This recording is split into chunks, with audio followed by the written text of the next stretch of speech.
우리에게 주시는 하나님의 말씀은 마태복음 21장 1절부터 11절에 있는 말씀입니다. 마태복음 21장 1절부터 11절에 있는 말씀, 제가 가지고 있는 성경 신약 34쪽에 있습니다. 그들이 예루살렘에 가까이 가서 감난산 벳바게에 이르렀을 때에 예수께서 두 제자를 보내시며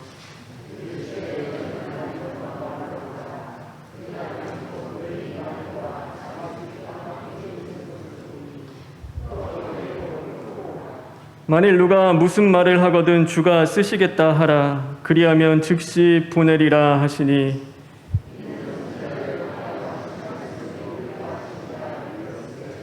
시온 딸에게 이르기를 내 왕이 내게 임하네. 그는 겸손하여 낙이 곧 멍에 매는 짐승의 새끼를 탔도다 하라 하였느니라. 나귀와 나귀 새끼를 끌고 와서 자기들의 겉옷을 그 위에 얹음에 예수께서 그 위에 타시니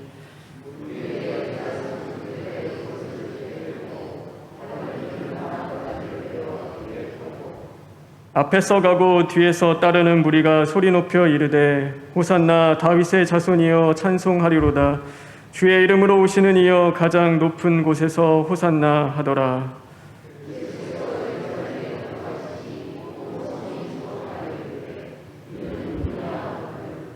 무리가 이르되 갈릴리 나사렛에서 나온 선지자 예수라 하니라.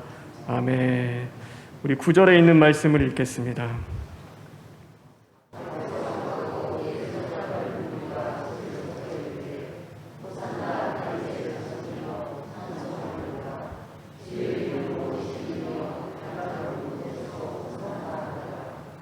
우리 6절, 7절에 있는 말씀을 읽겠습니다.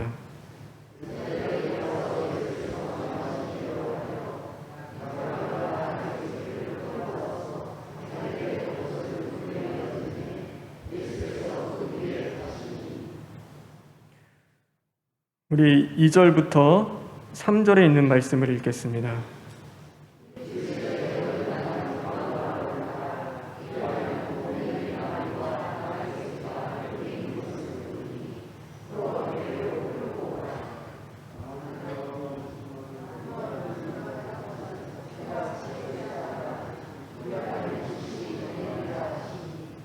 우리 마지막으로 9절에 있는 말씀을 다시 읽겠습니다.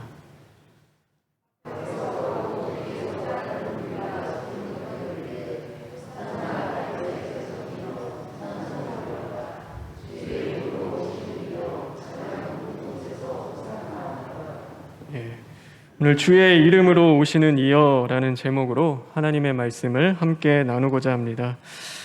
오늘 하루도 주님의 은혜 가운데 또 주님이 주시는 말씀으로 살아나는 저와 여러분 되길 주님의 이름으로 축원합니다. 우리가 쓸모없는 인생이 아니라 쓰임받는 인생이 된다는 것은 참 기쁘고 감사한 일입니다.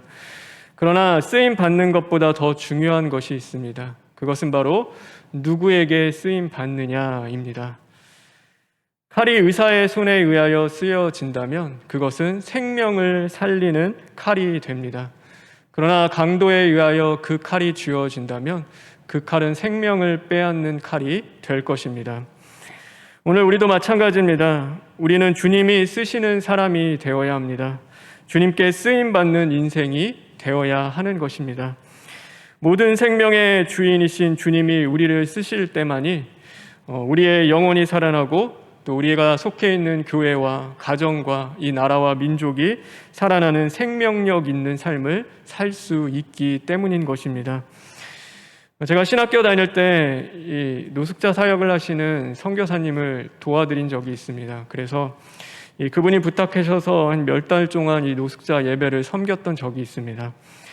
네, 그 오시는 분들 중에 지금까지도 기억에 남는 분은 참 연세가 많으신 분이셨는데 그럼에도 예배에 늘 일찍 오셔서 또 예배하는 그 예배당을 청소하시고 또 먼저 선교사님의 예배하는 것들을 다 도와주시고 또 마치 선교사님의 손과 발이 되어서 움직이시는 그런 분이 계셨습니다.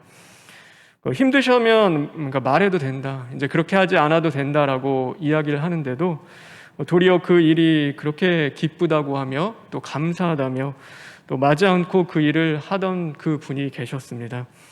그래서 얼굴이 얼마나 밝았는지 이분이 정말 이것을 좋아서 하는구나라는 그 생각을 하게 되었습니다. 그런데 그분의 그 이야기를 들어보면 분이 살아왔던 인생은 그렇지 못했습니다. 그래서 이 깡패 생활을 했던 분이십니다.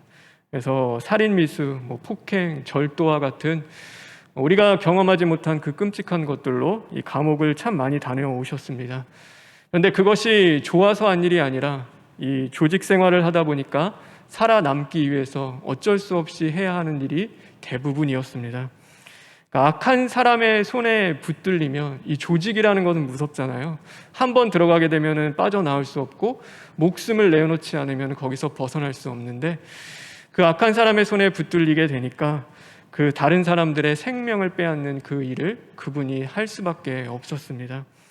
그래서 마음에 평안이 없는 것이죠. 늘 살아도 불안하고 쫓기고 두렵고 고통 가운데 그 인생을 살았습니다.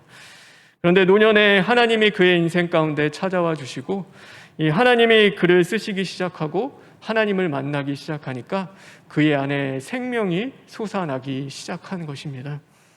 그래서 그분은 노숙자 생활을 면치 못하는, 본인도 그 생활을 하면서도요, 다른 노숙자분들을 섬기는 그 일을 했습니다. 그래서 예배 시간 되기 전에 또 노숙자분들, 또 주변에 있는 분들 다 끌고 와서 그 예배를 드리고 도시락을 나눠드렸는데 이 도시락 있는데 그거 먹지 않고 또 어느 날은 옆에 있는 분한테 또 주시면서 이거 가지고 와서 또 먹으라고, 이따 저녁 때 이것으로 끼니를 채우라고, 자신은 배부르다고 안 먹어도 이미 배불러서 많이 먹었다라고 하며 그것을 넘기는 그 모습이 억지로 하는 것이 아니라, 마지못해 하는 것이 아니라 그 안에서 기쁨이 있고 정말 감사함으로 그 일을 하고 있다는 것이 느껴졌습니다. 저는 바라고 원하는 것은 이 은혜가 저와 여러분에게 있기를 주님의 이름으로 축원합니다. 우리가 주님의 일을 하는 것, 무엇보다 주님께 쓰임 받는 것이 가장 기쁜 일 되기를 바랍니다. 그래서 하나님 앞에 감사하며 오늘도 마지못해 하는 것이 아니라 나에게 생명을 주신 주님 진심으로 감사합니다. 오늘도 나와 찾아와 주시고 빛을 주신 그 주님 진심으로 감사합니다. 내가 하나님 만나지 않았다면 내 인생이 어쩔 뻔했습니까? 내가 정말로 하나님이 아니었다면, 예수 그리스도의 그 보혈의 능력이 아니었다면 하나님, 나의 인생이, 내 삶이 어떠했겠습니까? 하나님, 그렇기에 지금 주님 나와 함께 하심에 감사합니다 기도할 수 있고 또 그 주님을 찬양하는 저와 여러분 되길 간절히 바랍니다. 오늘 그럼 주님이 쓰시는 사람, 주님이 쓰시는 인생은 어떤 사람일까요? 오늘 예수님께서 십자가를 지시기 위하여 예루살렘 성에 입성하였습니다. 그런데 1절과 2절에 이렇게 말씀하십니다. 우리 다 같이 읽겠습니다. 1절과 2절에 있는 말씀입니다.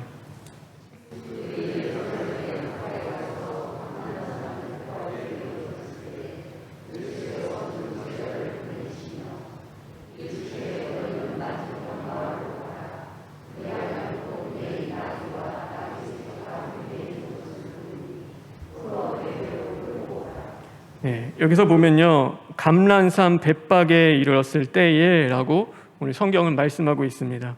이 벳박에가 어디냐면 베다니입니다. 베다니는 이 성경에 보면 예수님이 가장 사랑한 동네라고 말씀하십니다. 왜냐하면 그곳에 자신의 향유 옥합을 다 깨어서 예수님의 발에 부었던 마리아와 그의 누이 마르다가 있는 곳이었고, 죽었다가 살아났던 그 나사로가 있었던 곳이 바로 이 베다니였기 때문입니다. 그러니 그곳에 가면 사실 나귀를 쉽게 얻을 수 있습니다. 왜냐하면 그곳에 있는 사람들은 다 예수님을 사랑했고 예수님 앞에 그 모든 것을 다 드릴 만큼 헌신적이었고 충성하는 사람들이었습니다. 그런데 주님은 그곳을 마다하고 두 제자를 이 맞은편에 있는 마을, 사실 이름도 없는 그곳에 보내서 나귀 새끼를 데려오라고 말씀하시는 것입니다. 그러므로 우리는 하나님의 생각이 나의 생각과 다를 수 있다는 것을 늘 깨달아야 합니다. 하나님의 뜻이 나의 뜻과 같지 않을 수 있습니다. 그래서 우리는 항상 내 뜻, 내 의, 또 내 생각을 내려놓고 주님의 인도하심을 따라 살아가야 하는 것입니다.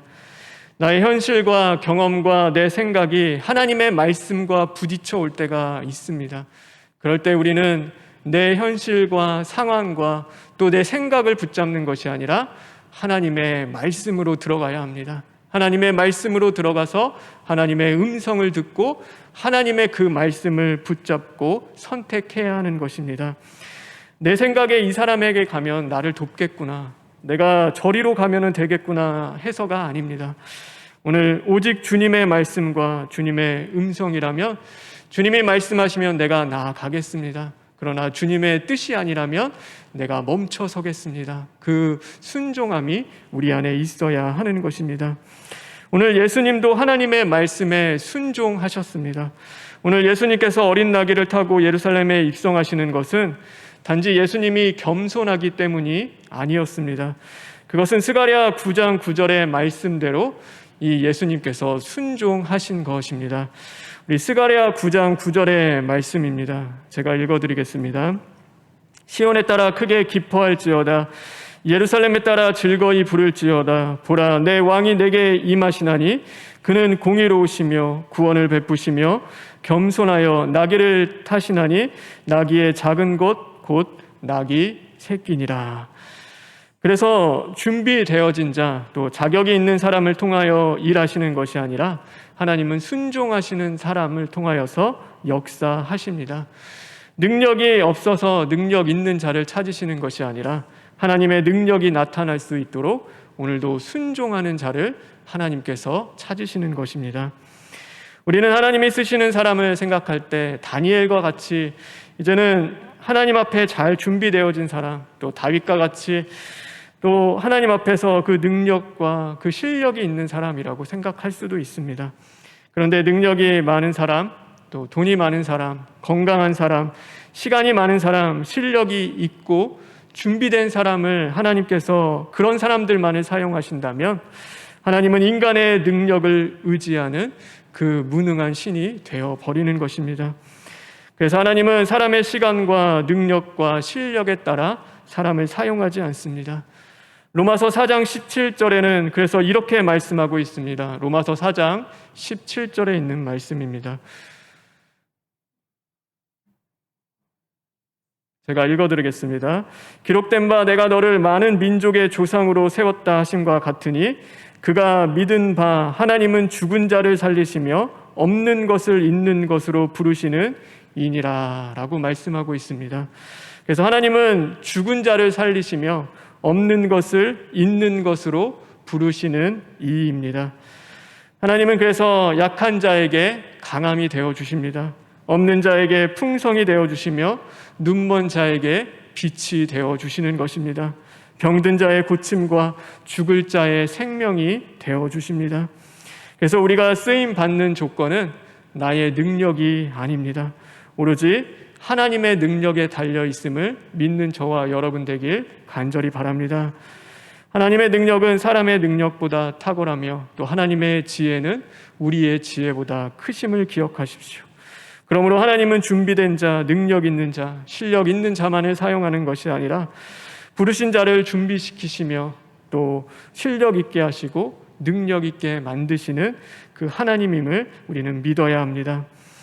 그래서 우리가 해야 할 일은 하나님의 부르심 앞에 순종하는 것입니다. 부르심 앞에 내 능력을 저울질하는 것이 아니라 오늘도 하나님의 말씀이라면 그 말씀 앞에 엎드려 내 안에 있는 내 생각과 내 의를 다 십자가에 못 박고 하나님 더욱 의지하며 겸손함으로 순종할 때 하나님은 우리를 통하여서 일하시고 역사하시는 것입니다. 그래서 그 순종함이 오늘 저와 여러분의 삶에 나타났으면 좋겠습니다. 오늘 생각해 보십시오. 내가 하나님 앞에 순종하지 못하는 자리들이 있는가? 오늘도 하나님의 말씀 앞에 내가 순종하며 나아가야 되는데 그 말씀보다 나의 현실과 나의 생각과 또 나의 뜻을 붙잡는 자리들이 있는가 생각해 보시기 바랍니다. 그런 모습들이 나타난다면, 그런 자리들이 있다면 오늘도 하나님 나의 능력이 되시고 힘이 되시는 주님, 오늘도 이 연약함 가운데 함께 하시고 하나님 의지하며 말씀에 순종하는 자 되게 해 주십시오. 기도할 수 있는 저와 여러분 되었으면 좋겠습니다. 그래서 내가 어떻게 하면 주님께 쓰임 받을까 보다 더 중요한 것이 있습니다. 그것은 오늘도 주님이 나와 함께 해 주시는 것입니다. 나의 능력이 되시는 주님이 오늘도 나와 함께 해 주시는 것만큼 더 중요한 일은 없습니다. 오늘 이 성경에 보면은요, 나귀와 나귀 새끼를 데려왔는데 이 다른 복음서에 보면은 이 나귀 새끼를 타고 가신 것입니다. 그래서 예수님이 이 지나가시는 모습을 보면요, 나귀는 그래도 어느 정도 크고 장성하여서 탈만합니다. 짐을 실을 수 있고 사람이 탈 수 있습니다. 그런데 이 나귀 새끼는 그렇지가 않습니다. 이 타고 가는 그 모습이요, 너무나 연약하고 부족합니다. 그래서 곧 쓰러질 것 같은 그 가녀린 다리에 인간의 몸을 싣고 가면요, 그것이 우스꽝스러워 보이기도 하고 왜 저렇게 하나라는 그 생각이 충분히 들 수도 있는 것입니다. 그런데 그와 다른 모습이 사실 이 시대에 있었습니다. 이 예루살렘에 입성할 때 이 왕과 황제들 그리고 권력자들이 항상 타던 것이 있는데 그것이 바로 마차였습니다. 그래서 말 2마리가 끄는 그 마차를 타고 이 성에 진입하는데 이 마차가 힘있게 달려가면 주변에 있는 사람들이 그 옆으로 다 비껴나며 그것을 쳐다봅니다. 그런데 왜 말을 타고 그렇게 들어왔냐라고 하면은 나는 너희와 다르다. 내가 너희들 위에 있고 군림하는 자고 너희들은 내 발 아래에 있는 자들이다 라고 하는 것을 그들이 은연중에 비교하며 나타내기 위함이었습니다. 그래서 쳐다보며 두려움을 느끼고 또 그 경외감을 느끼라고 그들이 그렇게 말을 타고 마차를 타고 왔습니다. 그런데 예수님께서 새끼 나귀를 타고 그 불안하고 위태로운 모습으로 왔다는 것은 주님이 주시고자 하는 메시지가 분명히 있다라는 것입니다. 제가 이것을 좀 자세히 설명하지 못하지만 비슷한 것이 사진 한 장을 보여드리겠습니다.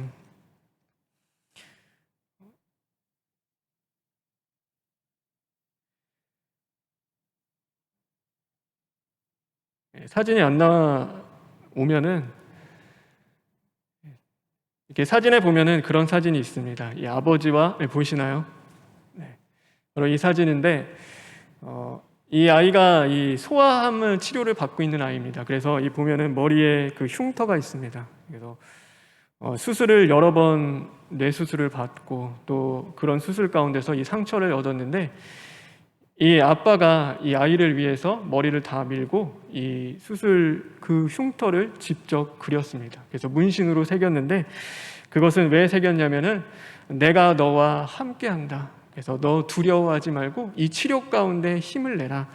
왜냐하면 걱정하지 마. 내가 늘 네 곁에 있을 것이고 나도 너와 함께 하실 거라는 것을 이 아버지가 응원하고 보여주기 위함이었습니다.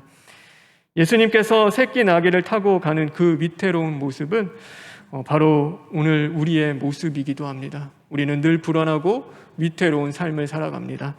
세상 풍파 속에 등불처럼 위태로운 삶을 살아가기도 하고 세상 근심과 죄의 짐을 메고 힘겹게 살아가기도 합니다.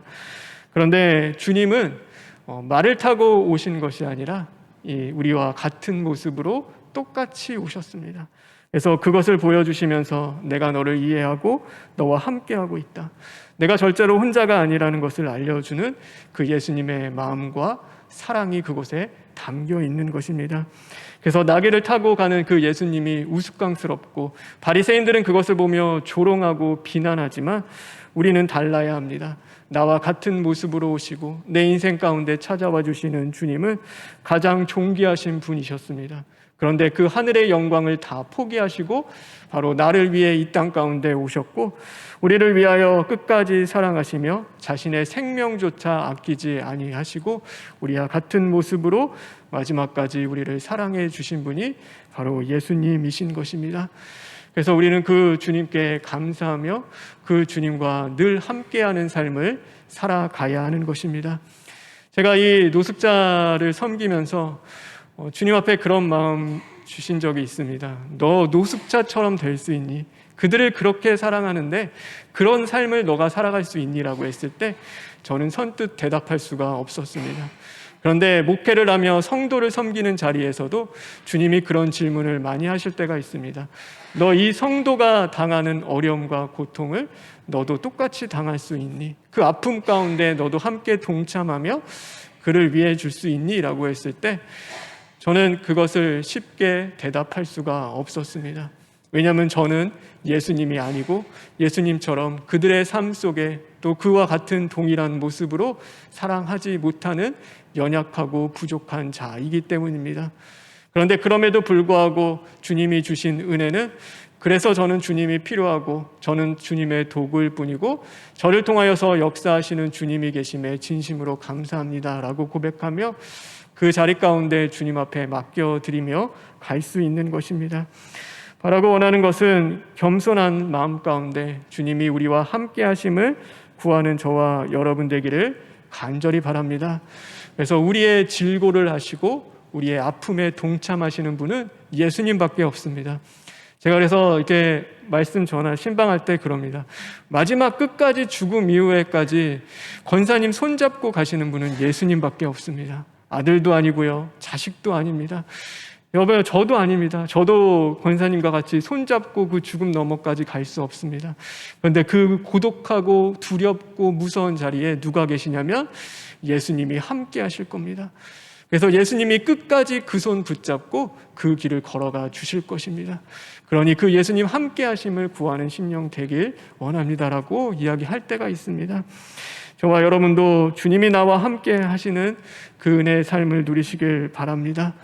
더욱이 예수님은요, 평화의 왕으로 오셨습니다. 이 나귀는 상징하는 것이 있습니다. 이 평화를 상징하는 동물입니다. 그래서 예수님이 정치적으로 말을 타고 오신 것이 아니라, 이 로마와 전쟁을 하러 온 것이 아니라 이 죄와 사망의 권세로부터 우리를 구원하시기 위하여 평화의 왕으로 오신 분이 바로 예수님이십니다. 그래서 칼과 창이 아닌 십자가를 지시고 하나님이 주시는 은혜와 진리를 가지고 오신 분이 바로 평화의 왕이신 예수님입니다. 예수님이 왜 우리와 함께 하시냐면, 그래서 우리의 마음 가운데 이 평강, 평화를 주시는 것입니다. 오늘도 평화 없는 인생 가운데, 평강 없는 내 삶 속에 주님이 찾아오셔서 두려워하지 말라, 무서워하지 말라, 내가 너와 함께함이라. 우리는 그 음성을 듣고 오늘도 주님과 함께 동행하며 나아갈 수 있게 되어지는 것입니다.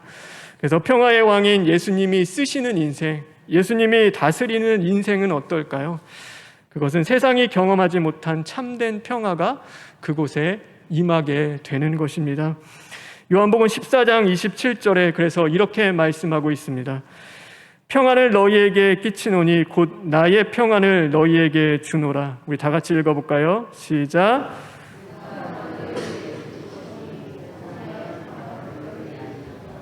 내가 너희에게 주는 것은 세상이 주는 것과 같지 아니하니라.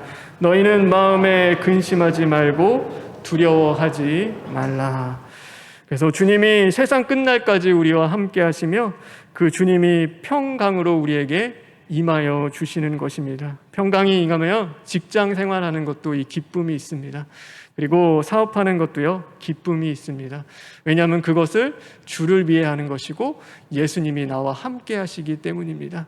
근데 평화의 왕이신 주님이 내 안에 오시고 나를 다스리는 것이 아니라 돈을 위하여 그 일을 하게 되면요, 내 마음 가운데 불안과 두려움과 염려와 불평과 근심이 가득하게 됩니다. 그 심령은요, 주님이 온전히 이렇게 쓰실 수가 없습니다. 그래서 모세 부르실 때도 보면은요, 내가 다 할 테니 너는 그냥 따라와 라고 말씀하는데, 제 입이 둔하여 못 갑니다 할 때 주님이 화내십니다. 내가 할 거다. 그 입술을 준 자가 만든 사람이 누구냐? 그러니 너는 나를 믿고 와라.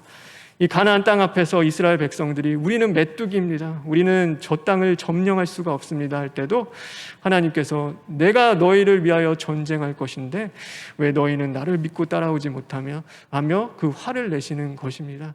그래서 우리는 오늘도 나와 함께 하시는 주님, 그 주님이 주시는 평강을 누리기 위하여서 오직 주 예수 그리스도를 바라보며 그분을 의지하는 자들이 되어야 하는 것입니다. 그래서 주님 의지할 때 우리의 입술의 고백은 달라질 줄 믿습니다. 하나님, 나를 써주셔서 감사합니다. 오늘도 나와 함께 하심에 진심으로 감사합니다 라고 우리는 고백하며 나아갈 수 있게 되는 것입니다. 제가 오늘 이 새벽에 비가 많이 왔죠. 그래서 막 천둥번개 치면서 비가 오는데 제 안에 그런 걱정과 염려가 됐습니다. 이게 비 많이 오는데 성도님들 교회 오실 수 있을까? 예배 드려야 되는데 이 목회자는 항상 걱정이 있습니다. 설교했는데 은혜가 되지 않으면 어떡하지? 진리의 말씀이 선포되지 않으면 어떡하지? 오늘도 교회에 하나님이 보내주시는 성도님들이 오지 않으면 어떡할까라는 그 걱정과 염려가 있습니다. 그 염려와 걱정이 이렇게 찾아오는데 주님이 주시는 마음은 사람을 기다리지 말고 하나님을 기다려라 하는 그 마음 또 주셨습니다. 그래서 너가 바라봐야 의지할 것은 하나님이지. 오늘 이 예배를 위하여서 사람을 위하여 설교하는 것이 아니라 오늘도 주님을 위하여 그 마음 가운데 하나님의 말씀을 전하고 너의 사역을 감당하라라고 했을 때 제 마음에 평안을 주님이 주셨습니다. 저와 여러분 오늘도 주님이 주시는 평강으로 일어나는 심령 되길 주님의 이름으로 축원합니다. 그래서 우리와 함께 하시는 주님을 바라보십시오. 그 평화의 왕이 나의 인생과 가정과 내 삶과 내 심령을 온전히 다려 주시기를 간절히 구하며 그렇게 다스려 주실 때 우리는 진정 평강을 누리게 될 줄 믿습니다. 그 안에서 주님께 온전히 쓰임 받고 하나님을 증거함으로 생명으로 살아나는 저와 여러분 되길 주님의 이름으로 축원합니다. 우리 기도하겠습니다. 우리 잠시 기도했으면 좋겠습니다. 하나님이 다스려 주셔야 되는데 평강의 왕이신 주님이 오셔야 되는데 하나님 내 안에 불평과 원망과 근심과 염려로 가득한 자리들이 있습니까? 하나님 그것이 발견되게 하시고 하나님 그 자리가 있다면 오늘도 철두철미 시기나고 회개함으로 다 무너지고 파괴되어서 온전히 주님이 다스려 주시는 그 심령 가운데 하나님이 주시는 평강을 누리게 하여 주시옵시고 하나님 남을 죽이는 인생이 아니라 이제는 생명을 줄 수 있는 인생으로 거듭나게 하여 주시옵소서. 우리 다 같이 기도하겠습니다.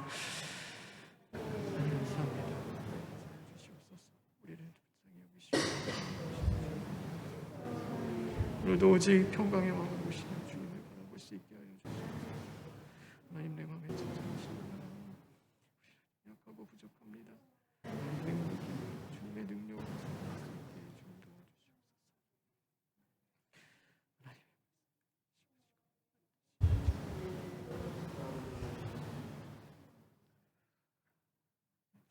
하나님 감사합니다. 나의 능력이 아니라 오직 주의 능력으로 살아가게 하여 주시옵소서. 낯을 다스리는 주님의 평화를 맛보게 하여 주시옵시고 오늘도 주님이 함께 하시는 그 인생 속에서 늘 감사와 기쁨과 찬양이 넘치는 삶이 될 수 있도록 인도하여 주시옵소서. 예수님의 이름으로 기도합니다. 아멘.